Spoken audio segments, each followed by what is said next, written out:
Hi అండి. Welcome back to my channel. ఇలా మీకు ఎప్పుడైనా కలిసొచ్చిందా? కలిసి రావడం ఏంటనుకుంటున్నారా? అంటే మా హస్బెండ్ అయితే ఫిష్‌కి వెళ్ళారన్నమాట. సో, తను చేపలకు వెళ్ళడం వల్ల అయితే ఆ రోజు ఒక 2000 వచ్చాయి. 2000 వచ్చాయి అనేసి అయితే హ్యాపీగా ఫీల్ అయ్యాము. కానీ తను వచ్చిన తర్వాత చాయ్ వేడి చేయమనే లోపు అయితే గ్యాస్ అయిపోయిందనమాట. నేనైతే షాకు. ఇంకా తను వచ్చిన డబ్బులో ఒక 1000 రూపాయలు పెట్టి గ్యాస్ తెచ్చాడు. సరుకులు కూడా లేకపోతే ఇంకొక 1000 రూపాయలు పెట్టి అయితే సరుకులు తెచ్చారనమాట.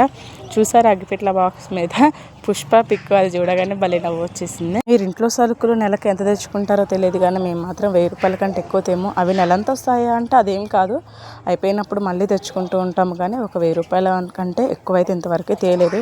సో దీనికి వీడియో ఎందుకు చేశాను అంటే, ఫిష్కి వెళ్ళాడు కదా, సో ఉత్తరం అనుకుంటే ఒక 2000 వచ్చాయి అని హ్యాపీగా ఫీల్ అయ్యే లోపు అయితే మధ్యలో ఈ ఖర్చు వచ్చిందనమాట.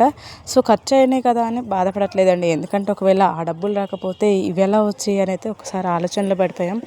హ్యాపీగా అనిపించింది. సో ఇవి వచ్చినందుకైతే ఇవి వచ్చినాయిలే అనిపించింది అనమాట. సో వీడియో నచ్చితే లైక్ చేసి ఛానల్ని సబ్స్క్రైబ్ చేసుకోండి. Thank you so much for watching.